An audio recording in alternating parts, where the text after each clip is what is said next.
सोचिए, एक ऐसी दुनिया जहां आपकी औकात इस बात से तय होती है कि आपके पास जादू है या नहीं।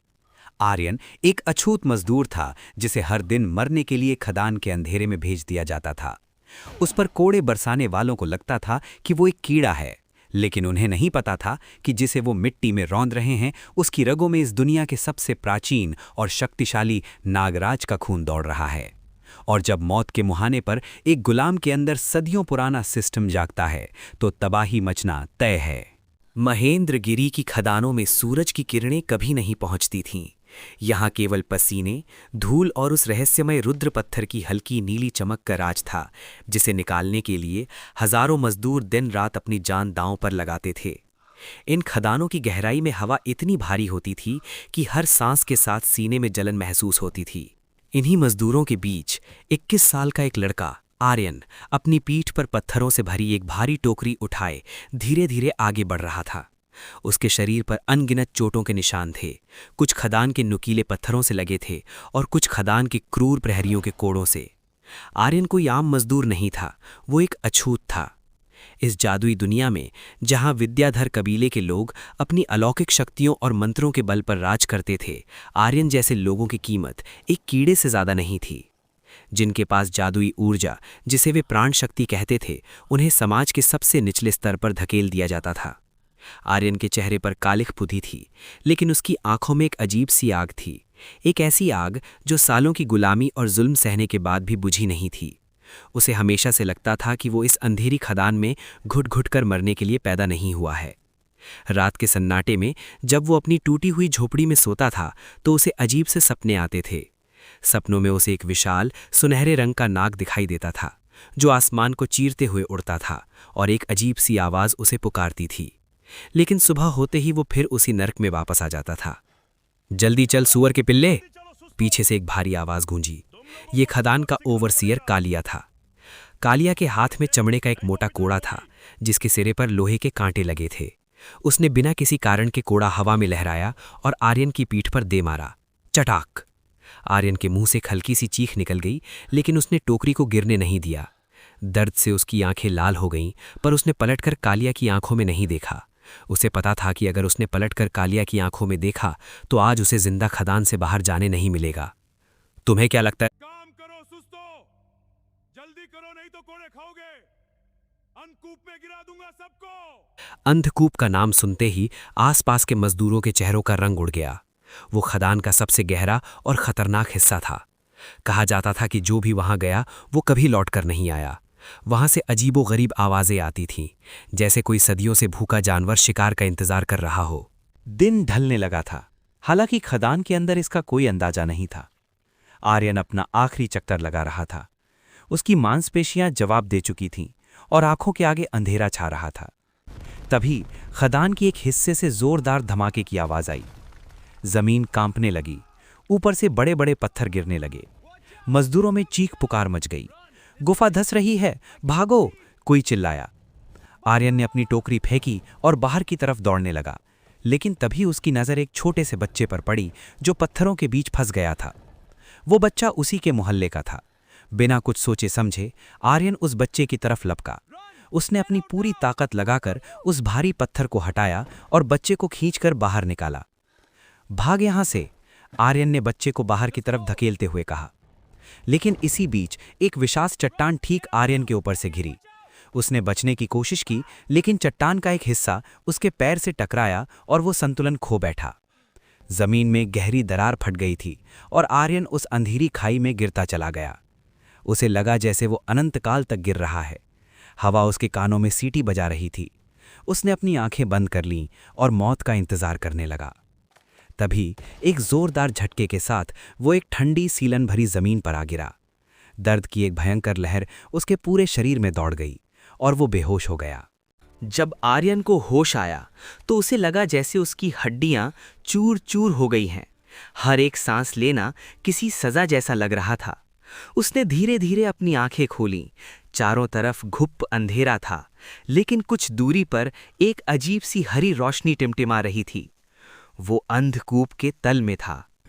आर्यन ने हिम्मत जुटाई और कांपते हाथों से जमीन का सहारा लेकर खड़ा हुआ। उसका बायां पैर बुरी तरह घायल था, लेकिन उसे पता था कि अगर वो यहाँ रुका तो अंधेरे में छिपे परभक्षी उसे जिंदा नोच खाएंगे। वो लंगड़ाता हुआ उस हरी रोशनी की तरफ बढ़ने लगा। जैसे जैसे वो आगे बढ़ा, गुफा चौड़ी होती गई। हवा में सड़ांत की जगह एक अजीब सी पुरानी जादुई महक ने ले ली, जैसे सदियों पुरानी जड़ी बूटियों और लोबान को जलाया गया हो।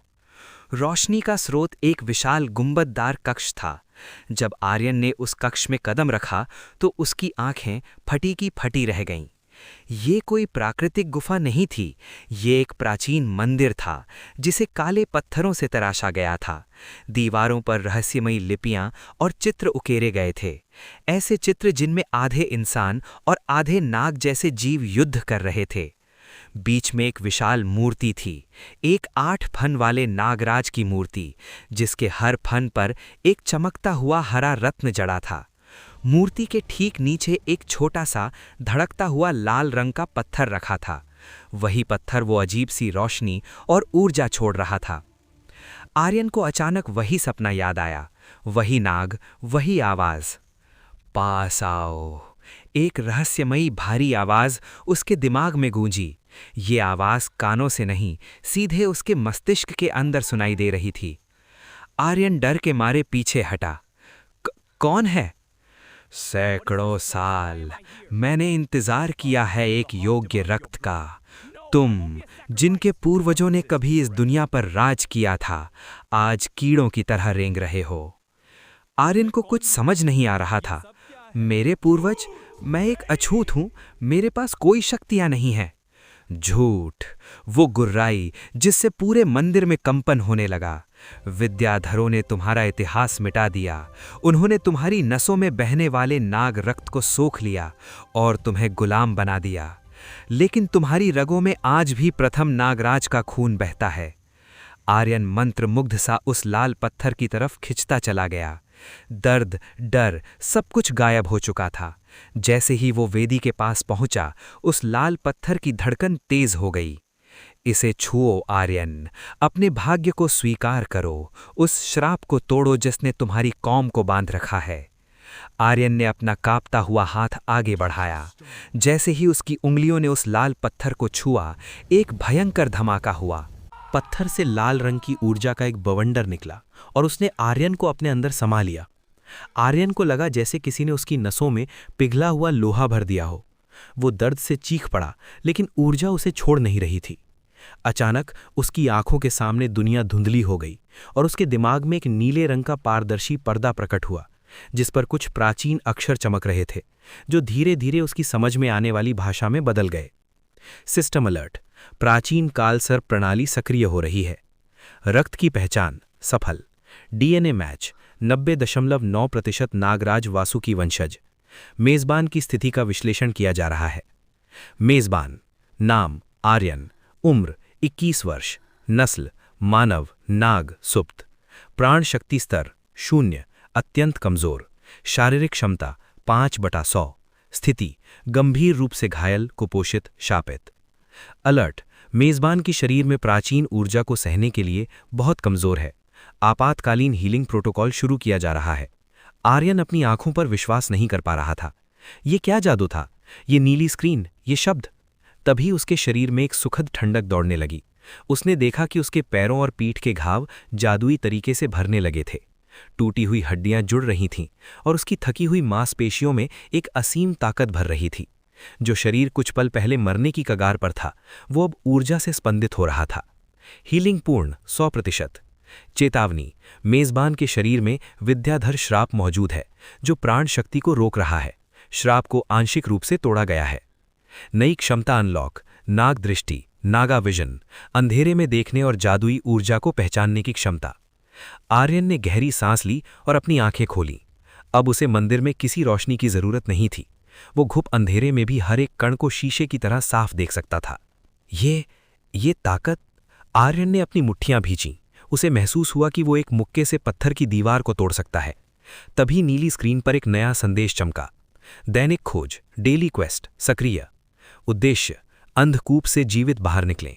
चुनौती, 5 छाया भेड़ियों को हराएं जो आपकी प्राण शक्ति की गंध से आकर्षित होकर आ रहे हैं। इनाम 50 XP, लेवल अपग्रेड, प्रारंभिक अस्त्र, विफलता का परिणाम मृत्यु। आर्यन के होश उड़ गए। छाया भेड़िए यहां? इससे पहले कि वो कुछ समझ पाता, मंदिर के प्रवेश द्वार की तरफ से गुर्राने की खौफनाक आवाजें आने लगीं। आर्यन ने मुड़कर देखा। अंधेरे में 5 जोड़ी लाल चमकती हुई आंखें उसे ही घूर रही थीं। ये कोई आम जानवर नहीं थे। ये अंधकूप के वो परभक्षी थे जो जादू और मांस पर जिंदा रहते थे। उनका आकार किसी बैल के बराबर था और उनके जबड़ों से लार टपक रही थी। उसके पास कोई हथियार नहीं था। उसे कभी लड़ना नहीं सिखाया गया था। सिस्टम सुझाव: अपनी नई प्राप्त प्राण शक्ति को अपनी मुट्ठियों में केंद्रित करें। ठीक है। आर्यन ने गहरी सांस ली और अपनी आंखें लाल भेड़ियों पर टिका दीं। सालों की गुलामी का गुस्सा, कालिया के कोड़ों का दर्द और उस अछूत की जिंदगी की सारी पीड़ा अब एक भयंकर ऊर्जा में बदल रही थी। आज मैं शिकार नहीं बनूंगा, आर्यन ने गुर्राते हुए कहा। उसकी आंखों की पुतलियां इंसानों जैसी नहीं रहीं, बल्कि एक सांप की तरह पतली और सुनहरी हो गई थीं। पहला भेड़िया हवा में उछला। उसके नुकीले दांत आर्यन की गर्दन की तरफ बढ़ रहे थे। आर्यन ने अपना पैर पीछे किया और एक जोरदार मुक्का भेड़िए के जबड़े पर जड़ दिया। धड़ाम! आर्यन का मुक्का छाया भेड़िए के जबड़े से किसी लोहे के हथौड़े की तरह टकराया। उसने अपने जीवन में कभी किसी को नहीं मारा था, लेकिन उस पल उसके अंदर सदियों से दबा हुआ नाग रक्त उबल रहा था। प्रहार इतना भयंकर था कि भेड़िए के जबड़े की हड्डियां चटकने की तेज आवाज पूरे मंदिर में गूंज उठी। हवा में उछला हुआ वो विशाल जानवर एक झटके में पीछे की तरफ उड़ता हुआ गया और काले पत्थर की दीवार से जा टकराया। उसके मुंह से काले रंग का खून निकला और वो जमीन पर गिरकर तड़पने लगा। आर्यन ने अपने ही हाथों को अविश्वास से देखा। उसकी नसों में एक नीली और सुनहरी ऊर्जा दौड़ रही थी। ये कोई साधारण ताकत नहीं थी, ये वही प्राण शक्ति थी जिसे पाने के लिए विद्याधर कबीले के लोग सालों तक घोर तपस्या करते थे। तभी उसकी आंखों के सामने नीली स्क्रीन फिर से चमकी। System alert! एक छाया भेड़िए को सफलतापूर्वक पराजित किया गया। प्राप्त अनुभव अंक यानी XP बराबर 10। लक्ष्य की स्थिति 1/5 पूर्ण। लेकिन जश्न मनाने का समय नहीं था। अपने साथी को इस तरह मरते देख बाकी बचे चारों भेड़िए और भी ज्यादा खूंखार हो गए। उनकी लाल आंखें अब गुस्से से धधक रही थीं और उनके गले से निकलने वाली गुर्राहट से जमीन कांप रही थी। आ जाओ नरक के कीड़ों! उसका डर अब पूरी तरह से खत्म हो चुका था। चारों भेड़ियों ने एक साथ आर्यन पर हमला कर दिया। वे चारों अलग अलग दिशाओं से उस पर झपटे। आर्यन ने अपनी नई नाद दृष्टि का इस्तेमाल किया। अंधेरे में भी उसे उन भेड़ियों की हर एक हरकत, उनकी मांसपेशियों का खिंचाव और उनके हमले की दिशा बिल्कुल साफ दिखाई दे रही थी। जैसे ही पहला भेड़िया उसकी गर्दन की तरफ लपका, आर्यन फुर्ती से नीचे झुका और उसने अपने पैर से भेड़िए के पेट पर एक जोरदार लात मारी। लेकिन वो ये भूल गया था कि ये आम जानवर नहीं है। पीछे से आए दूसरे भेड़िए ने आर्यन के कंधे पर अपने नुकीले दांत गड़ा दिए। आर्यन दर्द से चीख पड़ा। भेड़िए के दांत उसकी त्वचा को चीरते हुए मांस के अंदर तक धंस गए थे। सिस्टम चेतावनी: मेजबान को गंभीर क्षति पहुंची है। प्राण शक्ति स्तर 10% घट गया है। अलर्ट! छाया भेड़ियों के दांतों में अंध विष मौजूद है। शरीर सुन्न हो रहा है। आर्यन को महसूस हुआ कि उसका बायां हाथ काम करना बंद कर रहा है। तीसरा भेड़िया अब उसके पैरों को नोचने के लिए आगे बढ़ रहा था। अगर वो यहीं गिर गया तो ये जानवर उसे जिंदा चबा जाएंगे। नहीं, मैं यहां मरने के लिए नहीं आया हूं। अपनी पूरी ताकत बटोरी। उसने अपने दाएं हाथ से उस भेड़िए के गले को जकड़ लिया जिसने उसके कंधे को काट रखा था। उसने अपनी नसों में दौड़ रही उस जादुई गर्मी को अपने हाथ में केंद्रित किया। अचानक उसके हाथ से एक तेज सुनहरी चमक निकली। System alert! मेजबान ने अनजाने में नागदंश यानी सर्पेंट्स ग्रिप कौशल का प्रयोग किया है। उस सुनहरी चमक के संपर्क में आते ही भेड़िए के शरीर से धुआं निकलने लगा। वो दर्द से चीखता हुआ पीछे हट गया। उसके गले की त्वचा बुरी तरह जल चुकी थी। अब केवल 3 भेड़िए बचे थे, लेकिन आर्यन का शरीर जहर के कारण कमजोर पड़ रहा था। वह लड़खड़ाते हुए पीछे हटा और उसकी पीठ उस काले पत्थर की वेदी से जा टकराई जहां वो लाल चमकता हुआ रुद्र पत्थर रखा था। सिस्टम सुझाव: मेजबान की स्थिति गंभीर है। प्रारंभिक अस्त्र अनलॉक करने के लिए वेदी पर रखे प्राचीन रक्त पाषाण को अपनी प्राण शक्ति दें। आर्यन ने बिना एक पल गंवाए अपना खून से सना हुआ दाहिना हाथ उस वेदी के पत्थर पर रख दिया। मुझे हथियार दो! जैसे ही उसके हाथ का खून उस पत्थर से लगा, एक जोरदार धमाका हुआ। पूरे मंदिर की जमीन थरथरा उठी। वेदी से लाल रंग की ऊर्जा का एक बवंडर उठा और आर्यन के हाथ में सिमटने लगा। जब ऊर्जा का धुआं छटा तो आर्यन के हाथ में एक अजीब सा खंजर था। वो खंजर काले पत्थर का बना था, लेकिन उसका ब्लेड एक सांप के जहरीले दांत की तरह मुड़ा हुआ था। उस पर लाल रंग की रहस्यमयी लिपियां चमक रही थीं। हथियार प्राप्त। प्रथम नाद खंजर, लेवल 1। गुण: यह खंजर मेजबान की प्राण शक्ति को सोखकर उसे घातक ऊर्जा में बदल देता है। अंधविष का प्रभाव शून्य कर दिया गया है। खंजर हाथ में आते ही आर्यन के शरीर का सारा दर्द गायब हो गया। उसके अंदर एक असीमित ऊर्जा का सैलाब उमड़ पड़ा। उसने अपनी आंखें उठाईं। बचे हुए तीनों भेड़िए अब डरे हुए लग रहे थे। वह पीछे हटने लगे। अब तुम्हारी बारी है। आर्यन के चेहरे पर एक खौफनाक मुस्कान तैर गई। वो अपनी जगह से गायब हो गया। उसकी गति इतनी तेज थी कि भेड़िए उसे देख ही नहीं पाए। अगले ही पल वो सबसे बड़े भेड़िए के ठीक ऊपर हवा में था। उसने अपना खंजर सीधा भेड़िए की खोपड़ी में उतार दिया। लाल ऊर्जा का एक विस्फोट हुआ और वह विशाल जानवर वहीं ढेर हो गया। बाकी बचे दोनों भेड़िए अब अपनी जान बचाकर मंदिर के बाहर भागने लगे, लेकिन आर्यन ने उन्हें छोड़ने का इरादा नहीं किया था। उसने अपना खंजर पूरी ताकत से घुमाकर फेंका। खंजर हवा को चीरता हुआ गया और एक ही झटके में दोनों भेड़ियों के आर पार हो गया। खंजर एक बूमरैंग की तरह हवा में मुड़ा और वापस आर्यन के हाथ में आ गया। चारों तरफ अब सन्नाटा था, सिर्फ जमीन पर पड़े उन खूंखार जानवरों के खून की महक और आर्यन की तेज सांसों की आवाज। आर्यन ने गहरी सांस ली और जमीन पर घुटनों के बल बैठ गया। वो पूरी तरह से पसीने में नहाया हुआ था। तभी उसके सामने एक विशाल नीली स्क्रीन चमक उठी और जीत के संगीत जैसी एक आवाज उसके दिमाग में गूंजी। दैनिक खोज, डेली क्वेस्ट पूर्ण, 5/5 छाया भेड़िए पराजित। इनाम प्राप्त 50 XP। बधाई हो, मेजबान का स्तर बढ़ गया है। वर्तमान स्तर लेवल 2। Stats update. प्राण शक्ति 50/100 पुनर्प्राप्त हो रही है। शारीरिक क्षमता 15/100। नई क्षमता अनलॉक्ड। नाग कवच, त्वचा को कुछ समय के लिए पत्थर जैसा कठोर बनाने की क्षमता। आर्यन ने स्क्रीन को देखते हुए एक राहत की सांस ली। तो ये है विद्याधरों की असली ताकत का राज। वे सदियों से इसी ऊर्जा का इस्तेमाल करके हम पर राज कर रहे थे। उसने अपनी मुट्ठी भींची। अब वो खदान का कोई कमजोर अछूत मजदूर आर्यन नहीं था। उसे सिस्टम मिल गया था और इसके साथ वो उस कालिया ओवरसीयर और पूरे विद्याधर कबीले को उनकी औकात दिखा सकता था। उसने खंजर को अपनी कमर में बांधा और उस विशाल मंदिर का मुआयना करने लगा। अब भेड़ियों का खतरा टल चुका था, लेकिन उसे इस अंधकूप से बाहर निकलने का रास्ता ढूंढना था। मंदिर के ठीक पीछे, जहां उस 8 फन वाले नागराज की मूर्ति थी, दीवार पर एक विशाल लोहे का दरवाजा था। उस दरवाजे पर भी अजीबोगरीब तांत्रिक चित्र बने हुए थे। दरवाजे के बीचों बीच एक सांचे जैसा निशान था, जो बिल्कुल आर्यन के हाथ में मौजूद नाग खंजर के आकार का था। ये चिन्ह बिल्कुल मेरे तलवार से मिलता है। क्या ये उसी का द्वार है? आर्यन ने बुदबुदाते हुए खुद से सवाल किया। वो धीरे धीरे दरवाजे के पास पहुंचा। उसने अपना खंजर उस सांचे में फिट कर दिया। खंजर लगाते ही दरवाजे की लाइनों में लाल रंग की ऊर्जा दौड़ने लगी। सदियों से बंद पड़े उस भारी दरवाजे ने गड़गड़ाहट के साथ खुलना शुरू कर दिया। दरवाजा जैसे ही खुला, अंदर से एक भयंकर ठंडी हवा का झोंका आया, जिसने आर्यन को पीछे की तरफ धकेल दिया।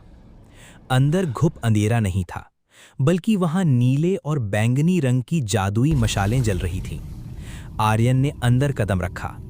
वो कोई गुफा या सुरंग नहीं थी, वो एक विशाल भूमिगत शहर के खंडहर थे। मीलों तक फैले हुए टूटे फूटे महल, विशाल काय कंकाल और हवा में तैरते हुए रहस्यमयी पत्थर।